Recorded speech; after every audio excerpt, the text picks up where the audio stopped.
नमस्कार साथियों, आप सभी का एक बार फिर से हार्दिक स्वागत है एकलव्य के यूट्यूब चैनल में।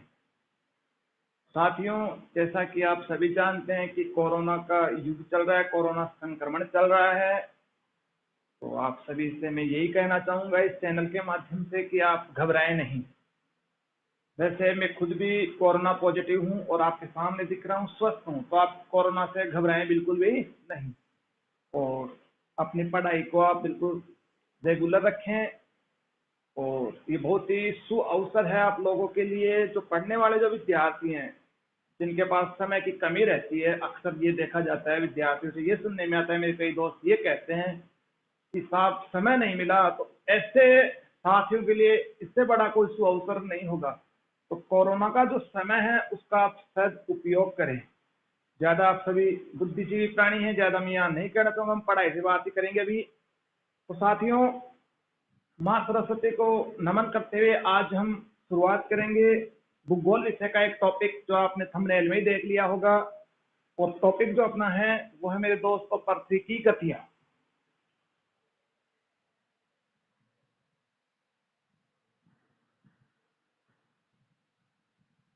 पृथ्वी की गतियां।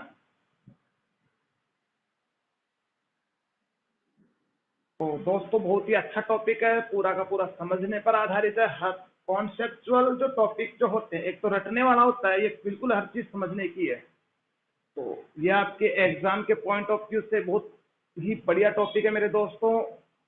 जो मेरे साथी रीट भर्ती की परीक्षा की तैयारी कर रहे हैं, उनके तो ये सिलेबस में भी दे रखा है, पृथ्वी की गतियां।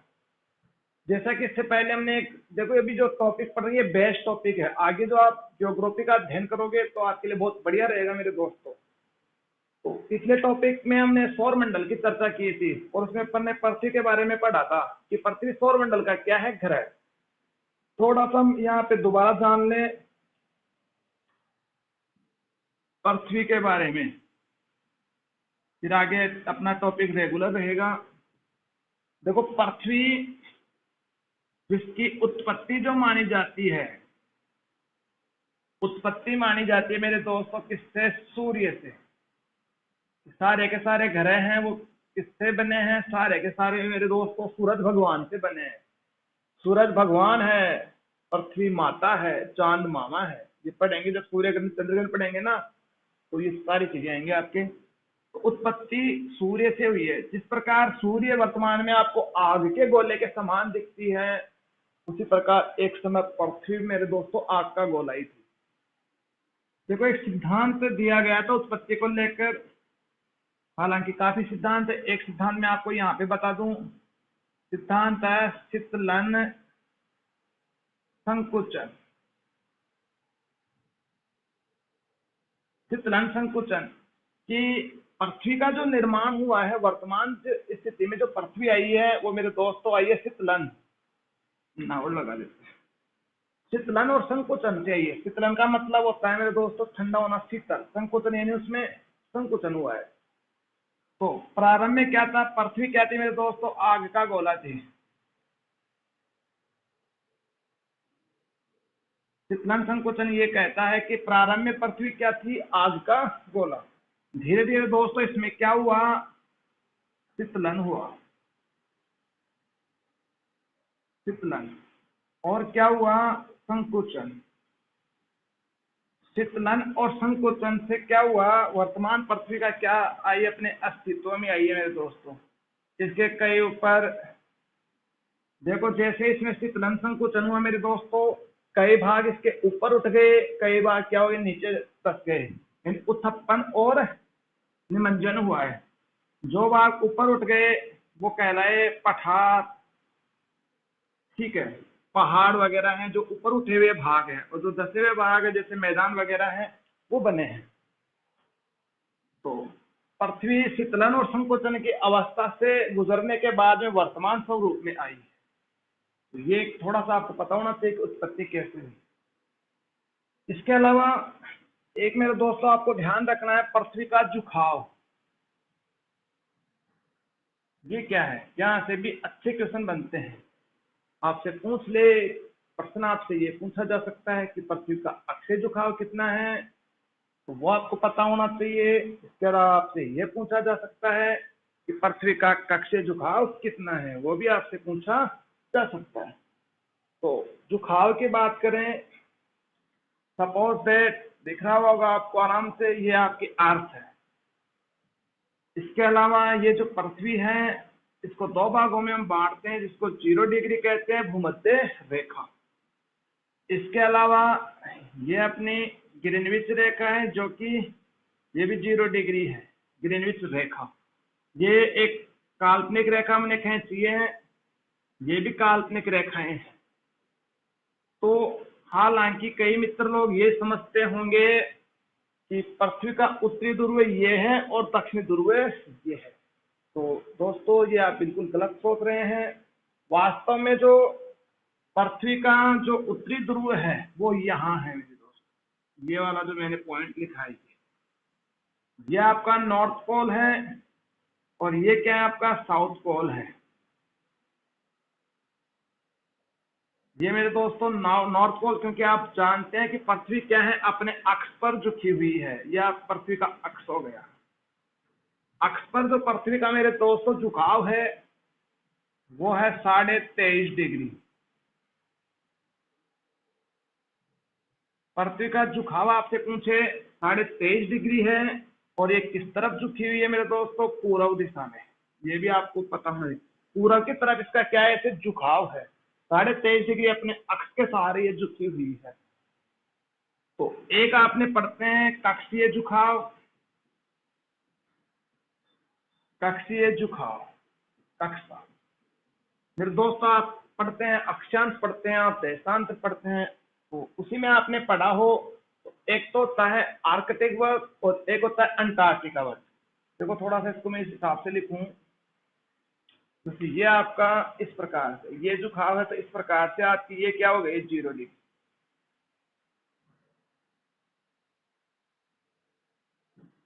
ठीक है, ये आपका हो गया आर्कटिक वर्ग, और ये हो गया मेरे दोस्तों अंटार्कटिका वर्ग। आर्कटिक, और ये हो गया आपका अंटार्कटिका। यानी 66.5 डिग्री नॉर्थ और 66.5 डिग्री साउथ। 66.5 डिग्री नॉर्थ को आर्कटिक वर्ग बोलते हैं मेरे दोस्तों, और 66.5 डिग्री नॉर्थ साउथ को अंटार्कटिका वर्ग। इसका मतलब यह है कि जब सूर्य का प्रकाश, सूर्य का जो प्रकाश है, जैसे ये 90 डिग्री है आपका, ये कितना डिग्री है, 90 डिग्री। ये 90 डिग्री पे सूर्य, जैसे मान लो सपोज दैट ये सूर्य है। अब सूर्य की जो सीधी किरणें पड़ेंगी वो इधर, और ज्यादातर जो सूर्य की तिरछी किरणें पड़ती हैं वो कहाँ तक पड़ती हैं, 66.5 डिग्री साउथ और 66.5 डिग्री नॉर्थ। तो ये कारण क्या है इसका कि सूर्य का प्रकाश 66.5 नॉर्थ और 66.5 साउथ तक ही रहता है मेरे दोस्तों। इसका मेन कारण है मेरे दोस्तों पृथ्वी का झुकाव की वजह से ये ऐसा है। तो कक्षीय झुकाव जो है, जैसे ये 90 डिग्री आपका, और ये कितने डिग्री झुकी हुई है, 23.5 डिग्री। अगर आप 90 डिग्री में से 00 मिनट कर देता हूँ, 23.5 डिग्री, 23.5 डिग्री को मैं ऐसे भी लिख सकता हूँ मेरे दोस्तों, 23 डिग्री 30 मिनट, ऐसे भी लिख सकते हैं। इसमें से आप घटाओगे, कई मित्रों को, मेरे साथियों को घटाना भी नहीं आता, तो आराम से समझे इसको। देखो दोस्तों, आप सुनते हैं कि हावर होता है, मिनट होता है और सेकंड, और ये सभी समय की क्या है, इकाइयां है। ऐसे ही मेरे मित्रों, जैसे डिग्री है, जैसे 1 डिग्री 2 डिग्री आप अक्षांश करते हैं, डिग्री 1 डिग्री में होते हैं 60 मिनट, और 1 मिनट में होते हैं 60 सेकंड। ठीक उसी प्रकार मेरे मित्रों, जिस प्रकार 1 घंटे में 60 मिनट होती हैं, 1 मिनट में 60 सेकंड होती है, ऐसे ही मेरे दोस्तों 1 डिग्री में 60 मिनट और 1 मिनट में 60 सेकंड। अब कैसे करें, क्योंकि ये 0 मिनट है, यहाँ पे 30 मिनट है, तो हम घटा नहीं सकते। तो उधार लेने वाली जो अपनी आदत खराब शुरू से पड़ी हुई है कि अपन नहीं होती कोई चीज तो क्या लेते हैं, उधार लेते हैं। कई विद्यार्थी इसको मैथ्स के तरीके से हल करते हैं, ऐसा नहीं है। कैसे हल होगा वो मैं बता दूं। जैसे अपन के यहाँ पे समान इकाइयां नहीं है, अगर समान होती तो हम कैसे उधार ले सकते, लेकिन यहाँ मिनट है, यहाँ पे डिग्री है। ये 0 मिनट किसके पास जाएगा, 90 के पास, कि मुझे आप मिनट उधार दो। 90 कहेगा कि भाई मेरे पास मिनट नहीं है, पूरी आप एक डिग्री दे सकते हो। तो ये क्या करेगा, एक डिग्री उधार दे देगा। इसका मतलब कितने मिनट दे दी, 60 मिनट। इसको हम दूसरी तरह ऐसे लिख सकते हैं, 90 को देने के बाद में कितने आ जाते हैं, 89। 60 अपने पास उधार ले लिए, 23, 30। 60 में से 30 गए तो 30, और 89 में से 23 गए तो 66। तो ये 66.5 डिग्री जो अपना आता है मेरे दोस्तों, ये क्या है, कक्षीय झुकाव। तो आपसे पूछ ले कभी कि अक्षीय झुकाव कितना है, 23.5 डिग्री किधर झुकी हुई है, पूर्व की तरफ है, और कक्षीय झुकाव जब पृथ्वी सूर्य के परिक्रमा करती है उस समय कितना होता है झुकाव, 66.5 डिग्री। और दिन और रात की अवधि जो बनती है, कि दिन होता है उसकी अवधि जो बनती है, उसकी टाइमिंग है, वो किस पे डिपेंड करती है मेरे दोस्तों, झुकाव पर। तो शायद आपको ये चीज, बेसिक चीजें समझ में आ गई होंगी।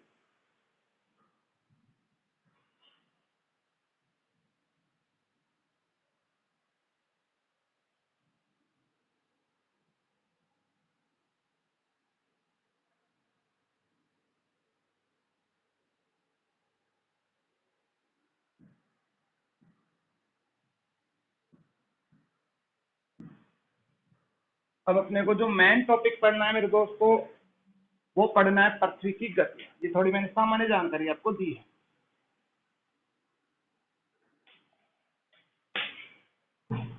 देखो मेरे दोस्तों, पृथ्वी की दो प्रकार की गतियां हैं।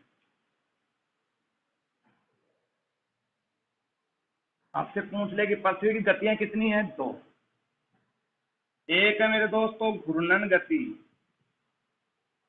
घूर्णन गति। एक है मेरे दोस्तों परिक्रमण गति।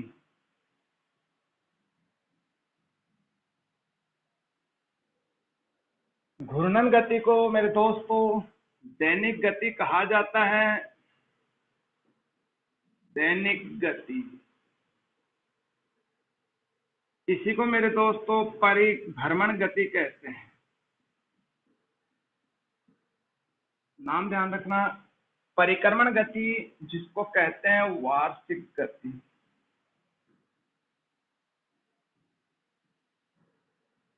क्या कहते हैं इसको, वार्षिक गति। अब आप देखो, सबसे पहले हम चर्चा करेंगे मेरे दोस्तों घूर्णन गति की।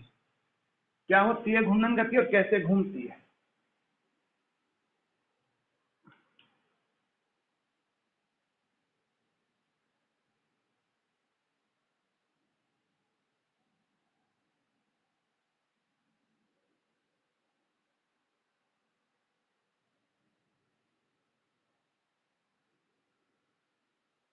ये पृथ्वी है, सपोज झुकी हुई है थोड़ी सी।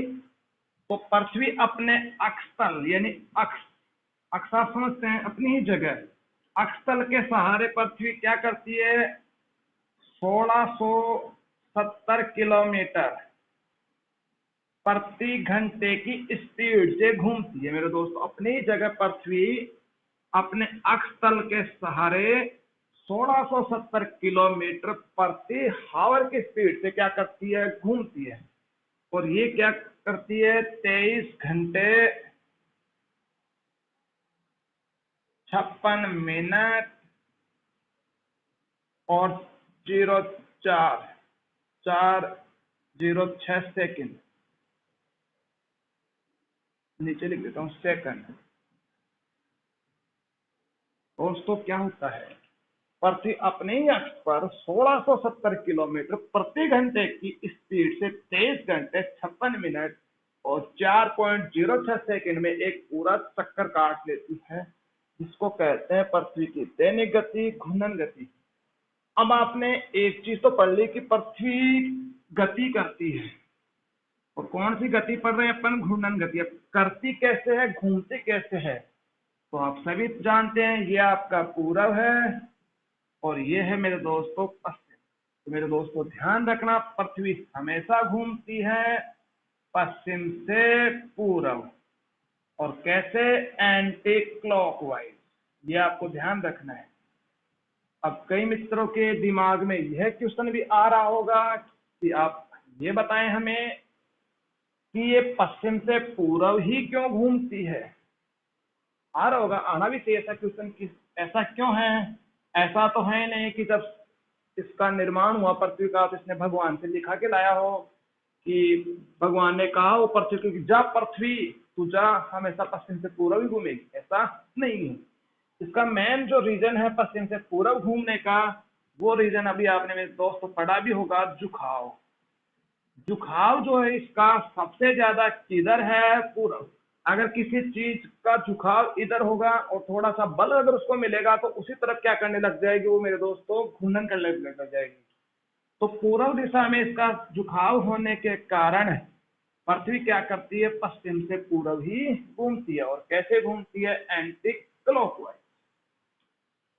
इस तरह से आपको समझ में आ गया होगा।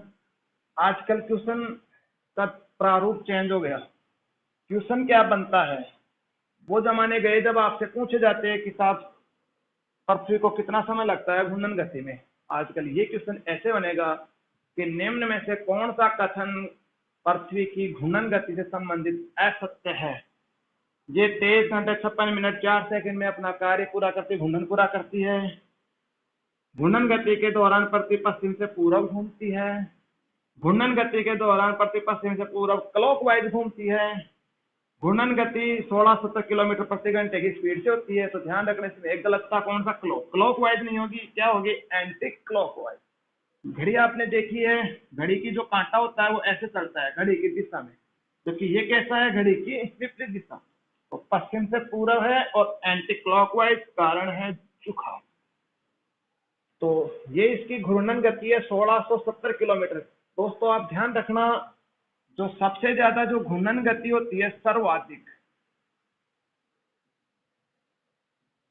जो घूर्णन गति है वो घूर्णन गति होती है मेरे दोस्तों भूमध्य रेखा पर।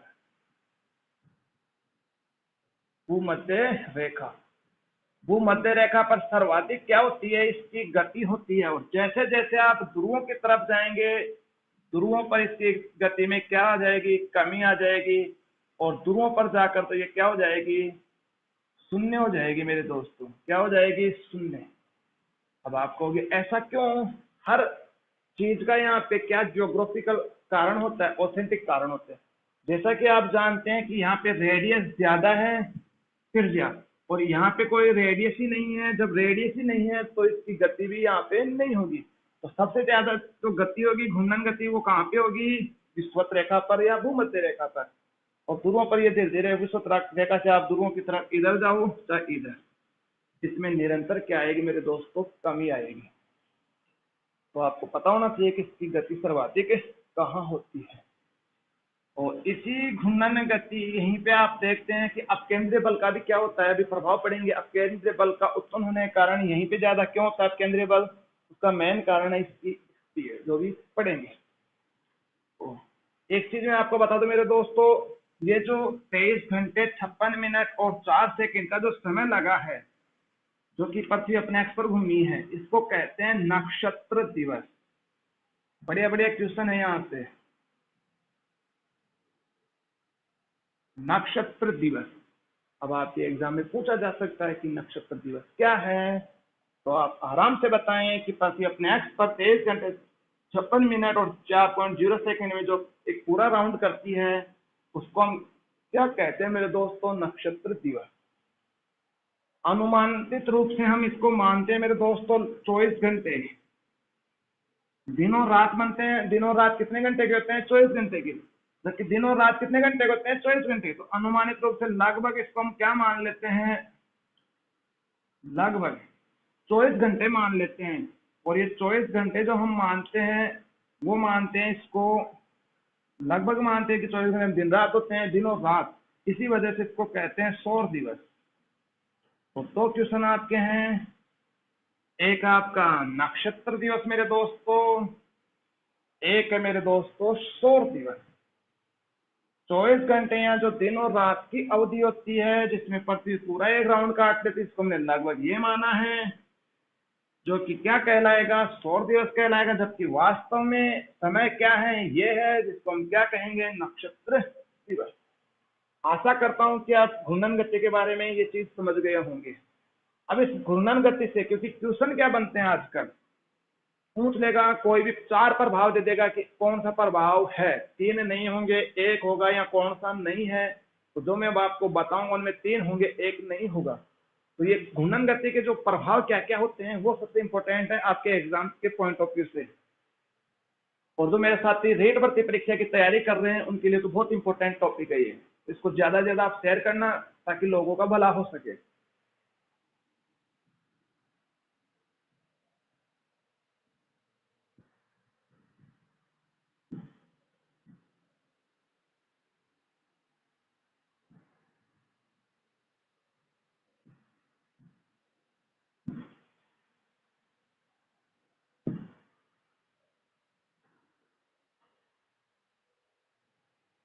तो घूर्णन गति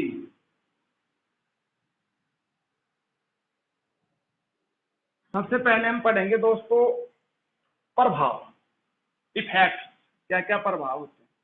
आरपीएससी सेकंड ग्रेड में भी यहाँ से एक बार क्वेश्चन पूछा जा चुका है कि दिन रात बनने का कारण कौन सी गति का प्रभाव है। यहाँ ऐसा कुछ क्वेश्चन था, दिमाग में ऐसा याद नहीं आ रहा मुझे, तो यहाँ से क्वेश्चन आया था, पेपर उठाना।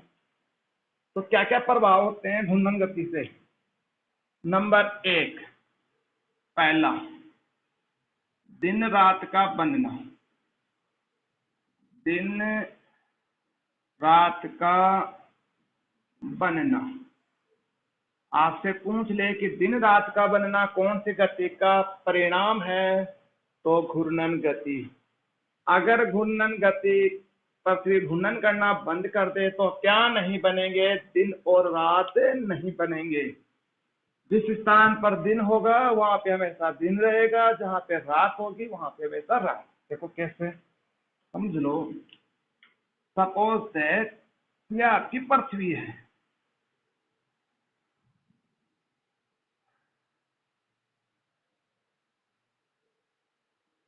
ये आपका नॉर्थ पोल है, ये आपका साउथ पोल है। झुकाव है इसका, और झुकाव के कारण ये ऐसी झुकी हुई है थोड़ी सी।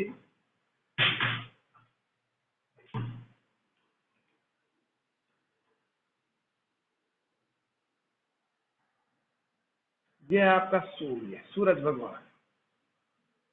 और पूर्व से अपन ने पढ़ा है ना, पश्चिम से पूर्व घूमती है, यही कारण है कि सूर्योदय पहले पूर्व दिशा में होता है। सूर्य हमेशा कौन सी दिशा में दिखता है, पूर्व दिशा में। अब देखो सूर्य की किरणें, जब ये सूर्य यहाँ पे 0 डिग्री पे रहता है, तो इसकी ज्यादातर किरणें जो पहुंचती हैं वो पहुंचती है मेरे दोस्तों 66.5 डिग्री नॉर्थ और 66.5 डिग्री साउथ। इसको कहते हैं मेरे दोस्तों आर्कटिक वर्ष। आर्कटिक वर्ष, प्रधान अक्षांश पढ़ते हैं ना अपन, 0 डिग्री, 23.5 डिग्री और 66.5 डिग्री। ये प्रधान अक्षांश है, क्यों? क्योंकि सूर्य का प्रकाश इसके ऊपर नहीं पहुंच पाता जब सूर्य विषुवत रेखा पे होता है। इसको बोलते हैं मेरे दोस्तों अंटार्कटिका वर्ष। अंटार्कटिका, तो 66.5 डिग्री ये साउथ हो गया मेरे दोस्तों, ये आपका नॉर्थ हो गया। अब देखो, अब ये जो भाग जो सूर्य के सामने है, यहाँ पे क्या होगा मेरे दोस्तों, दिन होगा, जबकि इधर क्या होगी, रात। जैसे जैसे पृथ्वी क्या करेगी, ऐसे रोटेशन करेगी, जो भाग सूर्य के सामने आता जाएगा वहां पे हमेशा दिन होगा, इसके ठीक विपरीत भाग पे क्या होगी, रात। इसके अलावा हम देखते हैं मेरे दोस्तों, जब आप पढ़ोगे आगे समय की गणना अक्षांश देशांतर, जब आपको ये बताया जाएगा कि पृथ्वी के हर स्थान पर सूर्य उदय एक समय नहीं होता, इसमें क्या अलग अलग समय पर सूर्य उदय होता है। क्यों होता है? क्योंकि पृथ्वी क्या कर रही है, घूर्णन कर रही है, 1670 किलोमीटर प्रति हावर के हिसाब से ये घूर्णन कर रही है। तो सूर्य का प्रकाश, जैसे मान लो ये कोई देशांतर है, एक देशांतर ये हो गई, ये कुछ देशांतर मैंने आपके सामने खींच दिए हैं। अभी आगे टॉपिक अपना ये नहीं है, बट अपन थोड़ा समझ लें। जैसे मान लो सूर्य का प्रकाश यहाँ है इस देशांतर, इस अगले देशांतर पर आने में कितना समय लगता है, 4 मिनट। यानी 4 मिनट में सूर्य 1 डिग्री देशांतर को क्या करता है, पार करता है मेरे दोस्तों। क्या करता है? पार। तो दिन और रात बनने का कारण कौन सी गति है? घूर्णन गति। प्रभाव नंबर 2। दूसरा प्रभाव है मेरे दोस्तों देशांतरों का निर्धारण। बहुत इंपॉर्टेंट है। देशांतरों का निर्धारण। एक अक्षांश होती है मेरे दोस्तों, एक देशांतर होती है जो उत्तरी गोलार्ध को दक्षिणी गोलार्ध से जो मिलाती हुई जो लाइनें होती हैं दीर्घवृत्ताकार जो होती हैं उनको हम देशांतर कहेंगे मेरे दोस्तों। तो देशांतर को का निर्धारण कैसे हुआ? वो भी कौन सी गति से हुआ है? घूर्णन गति से। जैसा कि आप सभी जानते हैं मेरे दोस्तों कि ये जो सर्किल है, इस सर्किल का जो मान है आप जानते हैं, ये 180 ये है और 180 ये है। यानी टोटल जो एंगल जो बनाती है पृथ्वी वो कितना डिग्री बनाती है मेरे दोस्तों? 360। जब ये पृथ्वी क्या करेगी? राउंड करेगी तो टोटल कितने डिग्री घूम जाती है? 360। और 360 डिग्री घूमने में कितना समय लगा मेरे दोस्तों? 24 घंटे। सभी जानते हैं लगभग कितना समय लगा? 24 घंटे का समय लगा। कितने डिग्री घूमने में? 360 डिग्री। जबकि आप जानते हैं मेरे दोस्तों कि अभी मैंने बताया भी है कि 1 डिग्री घूमने में कितना समय लगेगा? 4 मिनट का। अब आप ये देखो कि 24 घंटे जब पृथ्वी घूम के आ रही है या 360 डिग्री जब घूम रही है तो कितना समय आया? 24 घंटे। कितना समय? 24 घंटे को आप अगर मिनट में चेंज करते हैं तो डिवाइडेड बाई 60 करेंगे तो 1440 क्या हो जाएगी? मिनट। 1440 मिनट में पृथ्वी एक पूरा राउंड करती है मेरे दोस्तों। जबकि आप जानते हैं कि 4 मिनट में कितने डिग्री होते हैं? 1 डिग्री होता है। तो इसमें आप 4 से डिवाइड करेंगे तो कितने डिग्री घूमी पृथ्वी? 1440 मिनट में 360 डिग्री। इसी आधार पर हमने 360 देशांतर रेखाओं का क्या किया है? निर्धारण किया। अच्छी तरह समझ में आ गया होगा कि दिन रात कैसे बने, देशांतरों का निर्धारण कैसे हुआ। हो सकता है कई मित्र लोग इन चीजों को पहली बार पढ़ रहे हैं तो कोई दिक्कत नहीं है, क्योंकि पहला अपने लेवल इतना ही था एग्जाम्स का तो उतना ही पढ़ते थे। आजकल लेवल बढ़ रहा है तो उस हिसाब से पढ़ रहे हैं।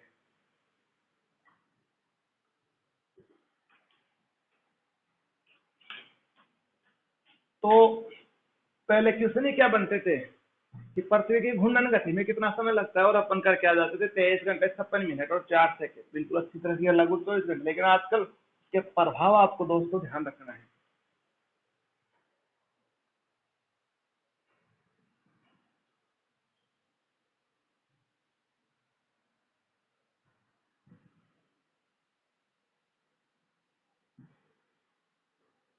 तो 2 प्रभाव हमने पढ़े। तीसरा प्रभाव, प्रभाव नंबर 3।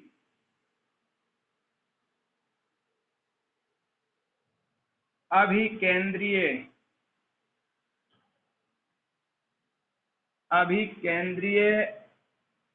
बल की उत्पत्ति। अब आपको पता होना चाहिए कि अभिकेंद्रीय बल क्या होता है मेरे मित्रों। तो अभिकेंद्रीय बल जो उत्पन्न होता है, इसका उत्पत्ति का जो कारण है मेरे दोस्तों वो है घूर्णन गति। कौन सी गति है? घूर्णन गति। इस बल के फलस्वरूप क्या होगा? जब ये बल उत्पन्न होगा तो वस्तुएं जो है, वस्तुएं मेरे मित्रों केंद्र की तरफ आएंगी। वस्तुएं किधर आएंगी? केंद्र की तरफ आएंगी। अब आपका क्वेश्चन ये भी होना चाहिए यहाँ पे कि केंद्र की तरफ ही क्यों आती है? तो फिर मैं कहूंगा कि अभिकेंद्रीय बल के कारण। अभिकेंद्रीय बल क्यों उत्पन्न होता है? घूर्णन गति के कारण। अभिकेंद्रीय बल के कारण वस्तुएं केंद्र की तरफ आ रही है, ये ध्रुवों की तरफ क्यों नहीं जा रही? वो आप समझे। एक एक चीज आराम से समझने की है और रटना नहीं है। अगर आपने सीखा है, इसको समझा है, तो फिर आपको दोबारा भी पढ़ने की आवश्यकता नहीं है। देखो कैसे, मान लेते हैं ये आपकी अर्थ है, ये इसका केंद्र हो गया। जैसा कि आप सभी जानते हैं कि पृथ्वी के घूर्णन से एक बल उत्पन्न हुआ और उस बल का नाम हमने पढ़ा अभिकेंद्री। तो मेरे साथियों, जो अभिकेंद्री बल ये आपका ध्रुव है। अब देखो, ये आपकी विषुवत रेखा है, ये नॉर्थ पोल और ये South Pole, 90 degree north, 90 degree south. अब देखो, अभिकेंद्री जो बल है वो पृथ्वी के घूर्णन से उत्पन्न हो रहा है, तो वस्तुएं केंद्र की तरफ आ रही हैं। तो ये जो बल है ये आपकी भूमध्य भूमध्य रेखा। भूमध्य रेखा पर मेरे दोस्तों ये क्या रहता है, 0% रहता है। बिल्कुल बल क्या रहता है, कम रहता है। और दूरों पर जाते जाते इसमें क्या होती है मेरे दोस्तों, वृद्धि हो जाती है और ये 100% हो जाता है। ध्रुवों पर कितना है, ये 100%। अब आपको पता है कि यहाँ पे कोई बल बल शून्य है, अभी केंद्रीय बल की यहाँ पे क्या है, शून्यता है। क्योंकि यहाँ पे बल क्या है, ज्यादा, यहाँ प्रेशर ज्यादा है। तो प्रेशर ज्यादा पहले ये तो अपने प्रेशर की तरफ नहीं जाएंगे। तो दोस्तों मैं ये कह रहा था आप लोगों को कि देखो, अपनी केंद्रीय जो बल है जो विषुवत रेखा पे क्या है, शून्य है। जैसे जैसे आप ध्रुवों की तरफ जाएंगे तो इस बल क्या हो जाएगा, सर्वाधिक हो जाएगा, 100%, 100%। अब आप जानते हैं कि यहाँ पे बल क्या है, पहले से ही ज्यादा है, फोर्स पहले से ज्यादा है। तो वस्तुएं ध्रुवों की तरफ ना जाकर वस्तुएं कहाँ जाएंगी मेरे दोस्तों, विषुवत रेखा की तरफ। तो अभी केंद्रीय बल के फलस्वरूप वस्तुएं क्या होंगी, केंद्र की तरफ आती है। और अभी केंद्रीय बल जो कि विषुवत रेखा पे शून्य है, शून्यता के कारण मैंने आपको अभी बताया भी था कि शून्यता के कारण ही यहाँ पे क्या नहीं आते, चक्रवात नहीं आते। बहुत बढ़िया क्वेश्चन है मेरे दोस्तों कि मध्य रेखीय क्षेत्र में चक्रवात नहीं आने का कारण है अभी केंद्रीय बल की शून्यता। आशा करता हूं कि आपको अभी केंद्रीय बल समझ में आ गया होगा। अगला जो बल है नंबर 4, वो है मेरे दोस्तों अपकेंद्रीय बल। अपकेंद्रीय बल दोस्तों, अपकेंद्रीय बल जो कि उत्पत्ति सबको पता है कि किससे होगी उत्पत्ति, घूर्णन गति। क्योंकि पढ़ क्या रहे हैं, घूर्णन गति के प्रभाव से इसकी उत्पत्ति होगी। अब केंद्रीय बल के कारण क्या होगा, वस्तुएं जो होंगी, वस्तुएं क्या करेंगी, केंद्र से दूर जाएंगी, केंद्र से दूर। अभी मैंने आपको बताया भी था कि जो विषुवत रेखा पर सर्वाधिक जो घूर्णन गति होने के कारण कौन सा बल उत्पन्न होता है, अपकेंद्रीय बल। तो वस्तुएं क्या होंगी, केंद्र से दूर जाएंगी मेरे दोस्तों। कैसे जाएंगी, देखो, 0 degree, 90 degree north, 90 degree south, ये नॉर्थ पोल, ये साउथ पोल। तो अपकेंद्रीय बल जो कि विषुवत रेखा पर घूर्णन गति के कारण यहाँ पे जो आपका अपकेंद्रीय बल है वो क्या होगा, विषुवत रेखा पर सर्वाधिक होगा। जबकि यहाँ पे भूमध्य रेखा, आई मीन भूमध्य रेखा, जैसे आप ध्रुवों की तरफ जाएंगे तो इसमें क्या आ जाएगी, कमी आ जाएगी मेरे दोस्तों। और ध्रुवों पर जाते जाते इस बल में क्या हो जाएगी, बिल्कुल कमी आ जाएगी। यही कारण है यहाँ पे बल पहले से क्या है, ज्यादा है, ज्यादा है। यहाँ पे बल कम है तो वस्तुएं क्या होंगी, केंद्र से क्या होंगी मेरे दोस्तों, दूर जाएंगी। केंद्र से कहाँ जाती हैं, दूर जाती हैं। जब आप ज्वार और भाटा का सिद्धांत पढ़ते हो मेरे दोस्तों, तब यही चीज पढ़ते हैं कि ज्वार भाटा क्या करता है, ज्वार क्यों आते हैं, इस अपकेंद्रीय बल के कारण आते हैं। क्योंकि जो समुद्री सतहों का जो जल वो धीरे धीरे पृथ्वी के सहारे क्या होगा मेरे दोस्तों, ऊपर उठेगा। ऊपर उठने के कारण क्या आता है, ज्वार। क्यों आया, अपकेंद्रीय बल। अपन वहां पे पढ़ते हैं कि कारण क्या है, घूर्णन गति। घूर्णन गति में भी हम क्या पढ़ते हैं, अपकेंद्रीय बल के कारण। तो दोनों में आपको ये डिफरेंस करना है कि अभी केंद्रीय बल और अपकेंद्रीय बल में क्या अंतर है। मेन अंतर क्या है कि ये ध्रुवों पर ज्यादा होता है, वो कम होता है। ये विषुवत रेखा पर कम होता है, ये विषुवत रेखा पे ज्यादा होता है। इसकी शून्यता के कारण चक्रवात यहाँ नहीं आते और इसके सर्वाधिक होने के कारण क्या आते हैं, ज्वार और बाकी ज्यादा आते हैं। तो आशा करते हैं कि दोनों बल आप समझ गए होंगे।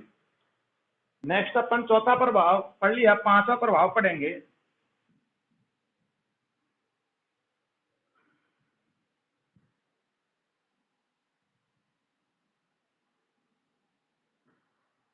पांचवा जो प्रभाव है नंबर 5, वो है मेरे दोस्तों कोरियोलिस बल की उत्पत्ति।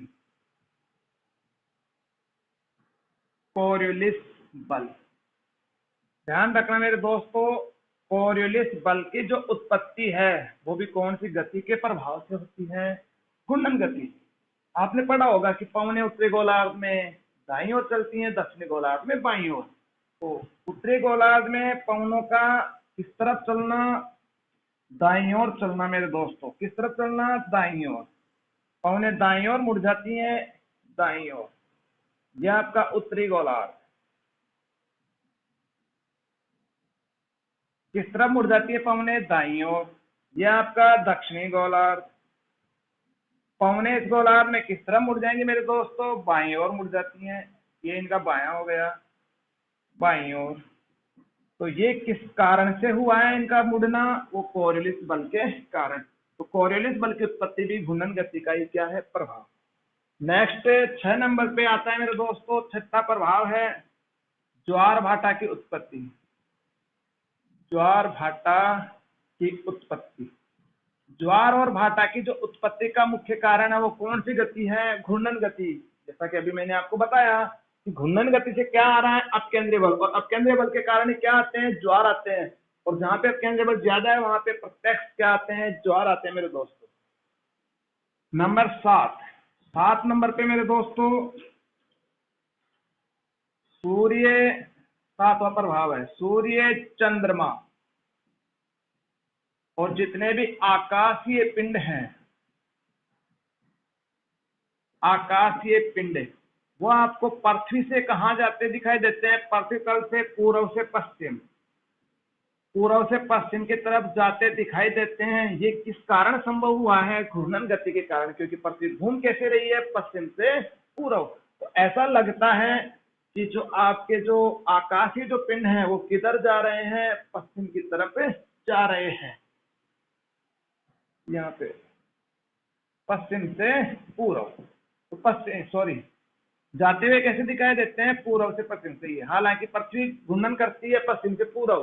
पश्चिम से पूर्व करने के कारण क्या होगा कि जो आपके आकाशीय पिंड हैं वो आपको ऐसे दिखाई देते हैं, ऐसे नजर आते हैं कि वो किस तरफ जा रहे हो?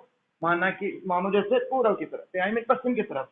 जैसे आप देखते हैं सूर्य उदय होता है और सूर्य धीरे धीरे क्या होगा, अपने को ऐसे लगता है कि वो किस तरफ जा रहा है? पश्चिम की तरफ जा रहा है। जैसे चंद्रमा है, ऐसे लगता है मानो इस तरफ जा रहा हो, पश्चिम की तरफ। तो ये भी किसके कारण संभव हुआ है? घूर्णन गति के कारण। 8 नंबर का प्रभाव, 8वां प्रभाव है मेरे दोस्तों हवाओं, पवनों, पवनों व धाराओं की दिशा। जल धाराएं जो होती हैं उनकी दिशा, ये भी किसके प्रभाव में आकर चलती हैं? घूर्णन गति। आप पढ़ते हैं कि पवनें, अभी मैंने बताया भी कि उत्तरी गोलार्ध में दाईं ओर घूम जाती हैं, दक्षिणी गोलार्ध में बाईं ओर। इसका भी मुख्य कारण है मेरे दोस्तों घूर्णन गति। तो बहुत इंपॉर्टेंट है आपके एग्जाम के पॉइंट ऑफ व्यू से कि घूर्णन गति के प्रभाव कौन कौन से हैं। ये सारे के सारे जो प्रभाव आपने देखे मेरे दोस्तों वो घूर्णन गति के प्रभाव हैं।